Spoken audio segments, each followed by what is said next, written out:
Ya, di crop aja. Halo semuanya, kembali lagi dengan kami dari Institut Teknologi Tangerang Selatan. Kami dari kelompok 5 mata kuliah Pendidikan Anti Korupsi. Tapi pada kesempatan ini kami bukan hanya sekedar ingin melengkapi tugas dari mata kuliah Pendidikan Anti Korupsi, tapi kesempatan ini kami memanfaatkan untuk sharing kepada teman-teman di YouTube sebuah program kerja yang kami rancang untuk tindakan pencegahan anti korupsi. Harapannya adalah semoga program kerja kami ini bisa menginspirasi teman-teman di YouTube untuk bisa diimplementasikan di lingkungan masing-masing. Program ini bersifat open source, silakan dimanfaatkan sesuai kebutuhan. Kami memiliki program kerja di sini bernama Lapor Bos. Nanti bisa kita bahas bagaimana sebenarnya Lapor Bos ini, cara kerjanya, rencana aksinya. Nanti bisa kita kembangkan dan kita diskusikan di kolom komentar di bawah. Pada kesempatan ini, yang akan menjelaskan terkait program Lapor Bos ini adalah saya sendiri, Romi Fadli, kemudian Pak Andik Maulana, dan Mbak Widuri Pratiwi. Next. Nah, jadi secara singkatnya, program Lapor Bos ini adalah sebuah platform untuk pengaduan penyalahgunaan dana BOS di lingkungan sekolah. Hal yang unik sebenarnya dari program Lapor Bos yang kami rancang ini adalah ada beberapa hal. Itu yang pertama, anonimitas. Nah, di sini setiap pelapor itu dijamin kerahasiaannya. Seperti itu. Bagaimana caranya setiap pelapor itu tidak diketahui identitasnya sehingga terbebas dari ancaman intimidasi dari pihak-pihak yang merasa dirugikan dari laporan tersebut. Tapi anonimitas itu sendiri seperti pisau bermata dua ya, itu bisa memiliki masalah tersendiri, yaitu bisa disalahgunakan untuk fitnah. Nah, oleh karena itu kami di sini juga menyediakan mekanisme pembuktian di sini, di mana setiap pelapor itu harus memiliki bukti atas apa yang dia laporkan. Nah, kemudian di sini juga Lapor Bos ini nanti bersifat open source ya. Nanti akan dijelaskan lebih lanjut oleh Pak Andik terkait open source ini. Ini nanti kaitannya adalah dengan bagaimana menjamin anonimitas tersebut gitu. Nah, terkait visi misi dan detail seperti apa program Lapor Bos ini dan rencana aksinya seperti apa, nah, itu akan dijelaskan oleh rekan saya Mbak Widuri. Silakan Mbak Widuri. Next. Sebentar. Secara garis besar, program Lapor Bos ini bertujuan untuk mewujudkan ekosistem pengelolaan dana BOS yang transparan, akuntabel, dan bebas dari korupsi, khususnya di lingkungan sekolah yang menjadi target implementasi. Kita ada 4 fokus utama dalam program ini. Yang pertama ada pengembangan dan pengimplementasikan platform Lapor Bos, yaitu sebuah platform digital yang bisa diakses melalui website atau aplikasi. Platform ini juga dirancang agar aman, mudah digunakan, dan yang paling penting adalah menjamin anonimitas pelapor 100%, di mana dilengkapi dengan fitur mengunggah bukti laporan. Yang kedua, ada meningkatkan kesadaran dan partisipasi warga sekolah. Kami akan melakukan sosialisasi secara masif kepada siswa, guru, orang tua, dan komite sekolah agar mereka memahami modus-modus penyimpangan dana BOS dan tahu bagaimana berperan aktif dalam pengawasan melalui platform ini. Dan yang ketiga ini kami ingin menciptakan efek jerah, di mana ketika para pengelola dana BOS seperti kepala sekolah atau bendahara sadar bahwa setiap tindakan mereka diawasi secara independen oleh pihak internal yang tidak teridentifikasi, mereka akan berpikir 2 kali sebelum melakukan penyimpangan. Dan terakhir ini kami akan membangun sinergi antara pemangku kepentingan dengan menciptakan alur komunikasi yang efektif.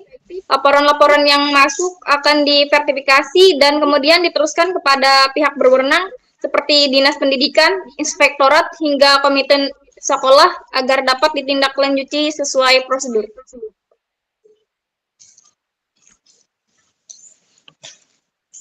Selanjutnya silakan Pak Andik untuk program kerja aksinya. Oke, terima kasih Pak Romi atas kesempatannya. Pada kali ini saya akan menjelaskan terkait dengan rencana aksi. Rencana aksinya sendiri terdiri dari 4 fase utama, yang mana mana yang pertama terkait dengan fase 1 itu 3 bulan pertama terkait dengan penyiapan saluran aman untuk melapor, dalam hal ini platform yang disebutkan tadi open source. Yang kedua terkait dengan edukasi dan ajakan melapor. Yang ketiga terkait dengan tindak lanjut dan eskalasi dengan membangun kemitraan. Yang keempat terkait dengan evaluasi dan perluasan dampak. Lanjut ke slide berikutnya, Pak. Oke, untuk penjelasan detailnya, untuk fase 1, karena di sini adalah menyediakan saluran aman dan untuk pelapor, maka kita akan berupaya untuk membangun platform BOS yang open source, simple, anonim, dan bisa diakses siapa saja. Tujuannya agar warga sekolah merasa aman ketika melapor dan percaya untuk mulai berani melapor. Kenapa open source itu penting? Dengan menjadikan kode aplikasi ini menjadi open source terbuka, siapapun termasuk aktivis atau developer dari pihak pemerintah bisa ikut serta mengembangkan fitur-fitur yang masih perlu perbaikan. Saya ikut juga untuk melakukan audit, memeriksa dan memastikan bahwa tidak ada pelacakan identitas tersembunyi. Terus data pelapor benar-benar dienkripsi, dalam hal ini tidak perlu untuk menyebutkan nama. Yang ketiga terkait dengan tidak ada celah keamanan yang bisa membahayakan pengguna.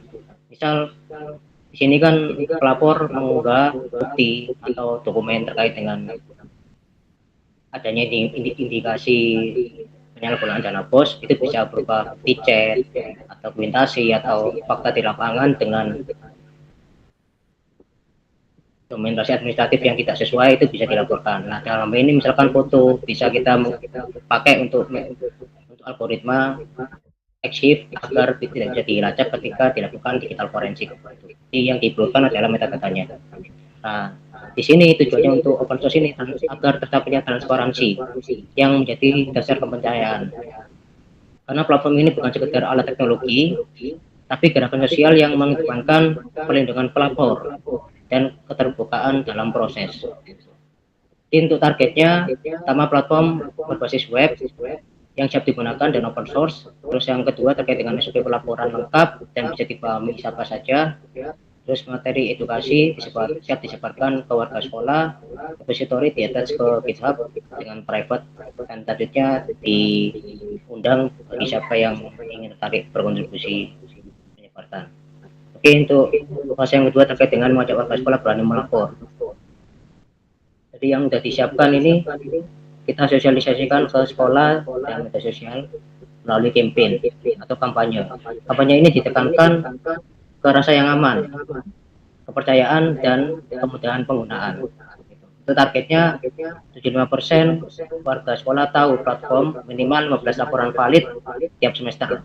Dibuktikan dengan itu yang akan kita jadikan target atau goal. Untuk yang fase ketiga terkait dengan menindaklanjuti laporan dan bangun kepercayaan. Laporan yang masuk diverifikasi kemudian diteruskan ke pihak stakeholder lainnya, misalkan ke dinas pendidikan provinsi. Target tidak ada respon dan tindak lanjut dari dinas. Ada respon dan tindak lanjut dari dinas stakeholder atau yang berkepentingan, bukan laporan yang stagnan di tempat gitu. Oke, untuk fase yang 4, fase terakhir terkait dengan evaluasi dan perluasan dampak. Kita pantau tren pelaporan, apakah semakin meningkat gitu. Kita bisa melihatnya melalui survei persepsi warga sekolah dan evaluasi efektivitas. Hasilnya dipakai untuk memperbaiki platform dan memperluas ke sekolah yang lain atau duplikat sistem ke sekolah yang lain. Untuk targetnya penurunan kasus dalam 2 tahun, terus peningkatan kepercayaan publik dan partisipasi warga makin aktif. Oke, itu yang bisa saya sampaikan. Saya serahkan ke moderator. Oke, baik. Terima kasih Pak Andi. Terima kasih Mbak Widuri. Ya, jadi lebih kurang seperti itu ya teman-teman terkait dengan program lapor BOS ini. Nah, semoga dapat menginspirasi untuk dikembangkan menjadi ide-ide yang lebih baik lagi. Bagaimana caranya kita mencegah untuk terjadinya tindak korupsi di lingkungan sekolah, terutama penyalahgunaan dana BOS. Sekian dari kami dari Institut Teknologi Tangerang Selatan. Lapor BOS, laporkan penyalahgunaan dana BOS ya bos. Oke. Institut Teknologi Tangerang Selatan, sampai jumpa.